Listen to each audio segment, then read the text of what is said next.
guys, I'm Clem and welcome back to my channel. Today I'm going to be sharing with you my May wrap-up. As usual, there will be all the books I read, but also all the TV series and all the movies I read. So let's get started right now because I've read a lot of books and I watched a lot of things this month. The first movie I watched this month, and it was actually a rewatch, and it was Everything Everything. So this is the adaptation of Everything Everything by Nicola Yoon. And I absolutely love this movie because first, it's a really good adaptation, and second of all, I love this book and this movie is amazing, the cast is amazing, everything is amazing in it, the music is amazing, so it was really a pleasure for me to rewatch this, and it had been a long time since I saw it because I only saw it once when it came out in the theater last year, so it was really a good moment, so this movie definitely gets 5 out of 5 stars. The first book I read this month was King's Cage by Victoria Aveyard. So this is the third book in the Red Queen series, and it took me I just wrecked my book, sorry. I was saying it just took me forever to read this because I started reading it like last year when it came out, but I had only read 10 pages in it, and this time I told myself like the last one is coming out in May or in April. Did it come out in May? I think it came out in May. And I told myself I need to read it in order to complete the series and be done with this because I'm not a huge fan of the Red Queen series. I used to love it, like I loved the first book, it was amazing. Then the second one I was like, meh. And the last one, and this one was way too much for me because like I don't like the characters. The only character I like is Kale, and Kale is not even really in here, so it was really bothering me, but still I'm glad I read it because now it's done. I just have Wildstorm to read and then I'm done with this series. So if you want to know, I gave this book 3 out of 5 stars. Next, I watched the entire 5th season of New Girl. I watched it because I'm late in New Girl and I wanted to be able to see the last season as soon as possible, so I basically binge watched the 5th season of New Girl, and it wasn't really hard because New Girl is one of my favorite shows, and I don't know, I'm really sad that it's over, but now I have the 6th season to watch and the 7th, and then it's done and I'm going to cry.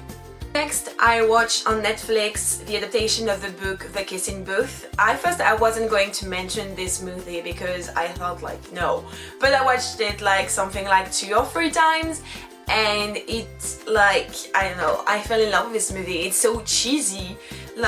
You don't know me, but I used to be really cheesy and love all the cheesy stuff in movies and in books. But during the past year, I was like, I can't stand it anymore. I don't know why.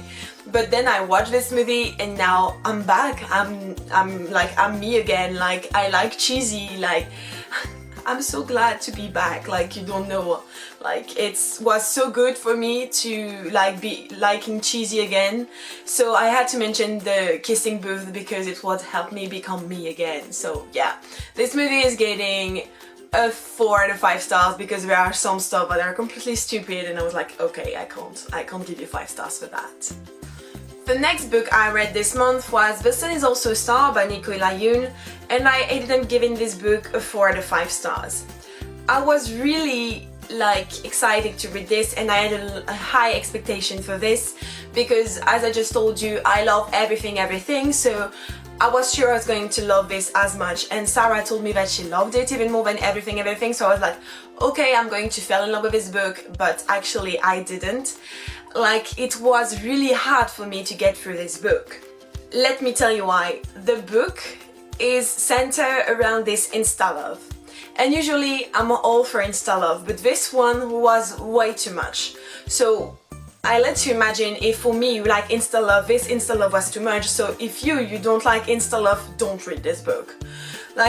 There was a lot of different topics that were really interesting, for example, immigration and the fact of having foreigners parents in the United States, and also the relationship between children and parents was really interesting.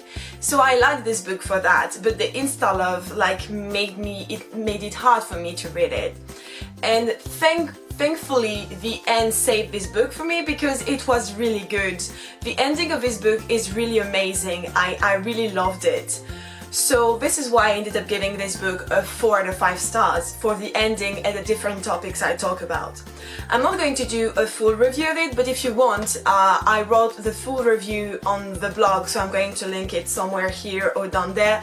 So if you want to know more about my thoughts, go check it out. It's really detailed, so you can know all of the things I thought about this book, the bad and the good things. Next, I watched the full 4th season of Brooklyn Nine-Nine because I'm late in this, and I want to watch the 5th season because a very amazing thing is happening at the end and I can't wait to see it. So I basically binge watched the 4th season of Brooklyn Nine-Nine.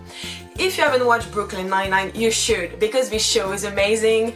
It's funny, it's cute at some point, and it's really funny, and I don't know, it changed from the thing, like it's a cop TV series, like I know there's a lot of cop TV series, but this one like is more humorous than anything else, so it's really enjoyable. The last 2 movies I watched were Jurassic Park and Jurassic Park the Second, The Last Word. I love Jurassic Park and I love the dinosaurs, so I love this movie. Like, it's like I love them. I've seen them so many times, I don't even know how many times now, and we're definitely both getting a 5 out of 5 stars. I start to do this rewatch because I'm anticipating the release of Jurassic World that is actually coming out in France like tomorrow. Not today. It's coming out today actually. And I'm in love with dinosaurs and I love this world, and it was so good to see the old ones again because I haven't seen them in a long time. So yeah, I'm planning on rewatching the 3rd one and Jurassic World like in the weeks to be ready to go see Jurassic World the 2nd next week. The next book I read was All the Crooked Sin by Maggie Stiefvater. So this book is a jewel. Like, I loved it. I fell in love with this book. It might be one of my favorite one of Maggie Stiefvater so far. I don't really know how to explain it. Like, it's happening in the late 60s or the beginning of 70s, I don't really remember. And basically you're following this family of saints who can do miracles on people, and you're following 3 young person in this, like in the family, Beatrice, Joachim and Daniel, and they all have things to overcome, and they're going to, like, I don't really know, like it's sort of coming of age story, but really short, and just realizing who you are and overcoming your problem. And there is this whole metaphor around the miracles and just about like the society and who you are and the fact that you have to accept who you are. Like, it's really a good book, and it's really in a way whimsical and poetic, and I loved it. I loved the mood, I loved the characters, I loved everything about it. It's definitely getting a 5 out of 5 stars.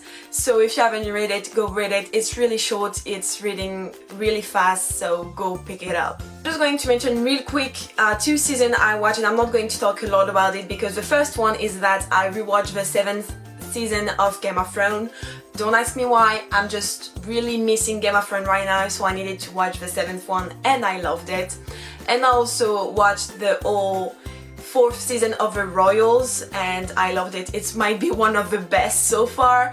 Like, if you don't really know what The Royals is about, it's basically you're following the royal family of England, but it's a fictional one, and there are all this scandal and drama, and I loved it. But more seriously, I watched the 2nd season of 13 Reasons Why.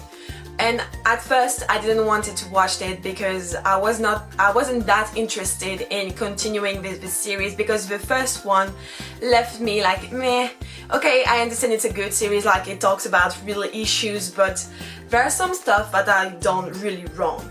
But the second one, I started watching it and I couldn't stop, and I even cried in front of the last episode because it was way too much. There was too many things happening, especially the bad scene that everybody is talking about, but so many other things, and I cried in front of it. And I wouldn't have believed it if you had told me that I was going to cry in front of 13 Reasons Why. So it was a good surprise, but I'm not going to watch it again. And the last book I read was Scythe by Neil Shusterman. So this is the first book in the arc of Scythe. What can I say about this book except that I need the second one right now. It was so good. Really weird, but so good. And even though there are some elements that didn't make sense or need to be developed, it was still really good. Like the story, it's amazing, and the ending, oh my gosh, the ending, I couldn't put the book down. Like really, it was hard for me to put the book down, and I don't know, I love it. I love the two main characters, Citra and Rowan, and everything in it. So if you don't know what it's about, like basically it's happening in the future, and in this future there's no death, like there's no war, there's no anger, there's no disease, not anything. So in order like to reduce the population, there are these people called the Scythe who are actually charged to kill people. Like they're the only one who can kill people. And so we're following Citra and Rowan, who are like training to become Scythe with Scythe Faraday, and a lot of things happening from there, like so many things happening from there, and it's really interesting. I really loved it. I just ordered the second one so I can read it like in July, because I need to know what's happening after this ending. So yeah, 5 out of 5 stars, go read it right now. And the last thing I'm going to mention is that I watched all the first season of The Crown, and I really loved it. Like, The Crown is following the young years of Queen Elizabeth II, and it's really interesting because it's like an entertainment, but at the same time you're learning so many things. Like in the whole season I've learned so many things about the Queen that I didn't know, and I love it. I love these shows for that. And also there is Claire Foy, who is an amazing young Queen Elizabeth, and like there is my baby Matt Smith, and I love watching both of them on the screen. They're beautiful, and yeah, it's really amazing. I can't wait to start the second season because dear God, I love it. So yeah guys, that's it for today's video. I hope you enjoyed it. If you did, don't forget to like this video and also to subscribe to the channel to be notified when I post new videos. Tell me in the comments down below what you've read this month, and if you read any of the things I mentioned, then tell me about it. I would love to chat about this with you. And yeah, I will see you next time. Bye guys!